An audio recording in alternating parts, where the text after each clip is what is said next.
प्रत्यय। आपको हिंदी में भी है, मराठी में भी है और इंग्लिश में भी प्रीफिक्स सफिक्स है। उपसर्ग तथा नहीं, उपसर्ग एवं प्रत्यय। तो उपसर्ग की परिभाषा हम पहले देखेंगे।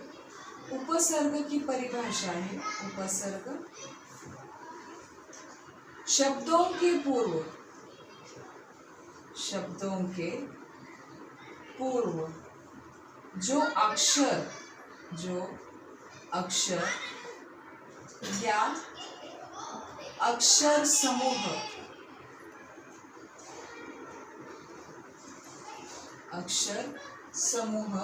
जोड़ा जाता है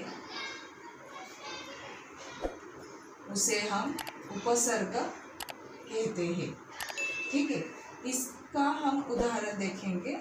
जैसे हार, अभी हार के बहुत सारे शब्द होते हैं। हार जैसे कि हार, अभी हार का आगे है संहार, हमको उपसर्ग लगाना है, आगे लगाना है। दूसरा उदाहरण देखेंगे हार का, प्रहार, विहार, आहार। ये जो हमने प्रहार यानी चोट, आहार यानी खाना, प्रहार यानी चोट, संहार यानी नाश, विहार यानी सैर, आहार यानी खाना। ये जो शब्द है इसके साथ संस्कृत और अरबी फारसी उपसर्गों का भी हम यहाँ पे अभी अध्ययन कर रहे थे। तो हिंदी में जो उपसर्ग मिलते हैं वे संस्कृत, हिंदी और उर्दू भाषा में आते हैं। बहुत सारी भाषा ऐसे हमने उपसर्गों संख्या इस तरह निश्चित की गई है, यानी व्याकरण के अनुसार संस्कृत उपसर्ग 22, हिंदी उपसर्ग 13, उर्दू उपसर्ग 19।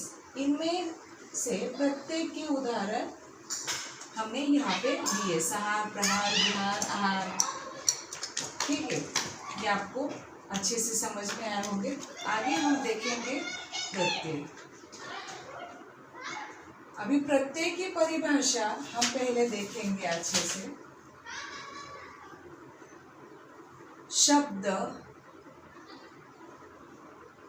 शब्द के अंत में जो अक्षर या अक्षर समूह जोड़ा जाता है उसे हम प्रत्यय कहते हैं। आपको उदाहरण देने के बाद अच्छे से समझ में आएगा। जैसे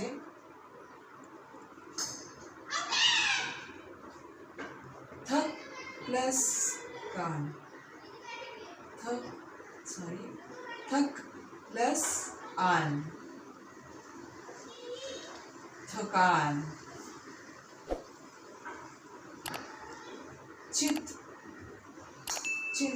प्लस आ, चिंता। सुंदर प्लस ता, सुंदरता। ऐसे बहुत सारे उदाहरण हैं। दुख प्लस ई, दुखी। धर्म प्लस इक, धार्मिक। ये जो थक, चिंत, सुंदर, दुख, धर्म, ये क्रमशः ये शब्दों के अंत में जो शब्द आए हैं आन, आ, ता, ये अक्षर या अक्षर समूह आए हैं, इसे हम क्या कहते हैं? प्रत्यय कहते हैं। प्रत्ययों के बने हुए जो शब्द है, शब्दों के भेद पर दिए गए उदाहरणों में थक, ये क्या हुआ? थक। और चिंत, ये क्या हुआ? ये धातु है, ये क्या हुआ? धातु। और अंत में आन या आ, ये प्रत्यय जोड़कर थकान और चिंता ये शब्द बन गए, नए शब्द बन गए। आन और आ ये कृत प्रत्यय है। ये क्या हुए? कृत प्रत्यय। तथा उनमें उनसे बने थकान तथा चिंता ये शब्द कृदंत हुए। तो आपको समझ नहीं रहेंगे कि मैं क्या बोल रही हूँ। तो ये प्रत्यय के दो प्रकार है। प्रत्यय के दो प्रकार। प्रत्यय के दो प्रकार कौन से हैं? एक है कृदंत प्रत्यय और दूसरा है तद्धित प्रत्यय। अभी कृदंत प्रत्यय यानी कौन से? कि जो प्रत्यय धातु के अंत में जुड़ते हैं। जो प्रत्यय धातु के अंत में जुड़ते हैं यानी जुड़े हैं। तो कौन से है धातु? मैंने अभी बोला धातु कौन से है? थक और चिंता। ये क्या हुए?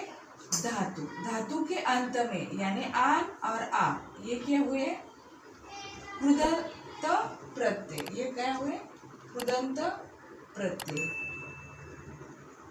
समझ गए? नेक्स्ट देखेंगे हम अभी तद्धित प्रत्यय। तद्धित प्रत्यय की परिभाषा है कि जो प्रत्यय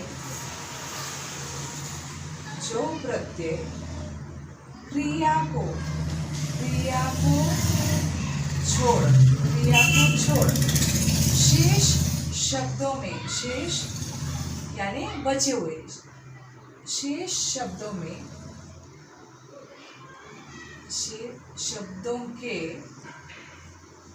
शब्दों के अंत में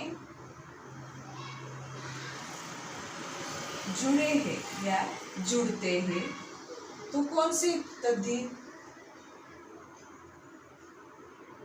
दुख, धर्म, सुंदर ये क्या हुए? विशेषण। ये क्या हुआ? विशेषण।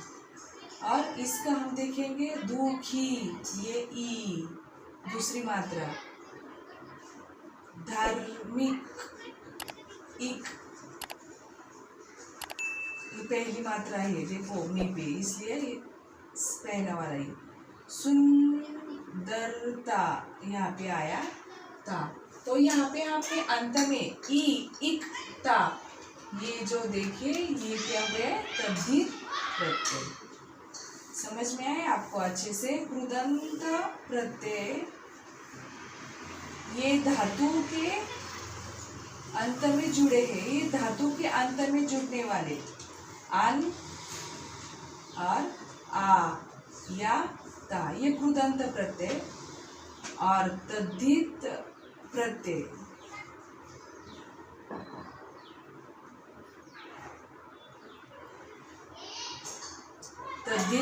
में है जो प्रत्यय क्रिया को छोड़ शेष शब्दों यानी ये ई इक और ता इसे तद्धित प्रत्यय कहते हैं। ये प्रत्यय के प्रकार हैं। आपको आज उपसर्ग एवं प्रत्यय अच्छे से समझ में आए होंगे। इसके मैंने ट्रिक्स भी दिया है। ठीक है, थैंक यू।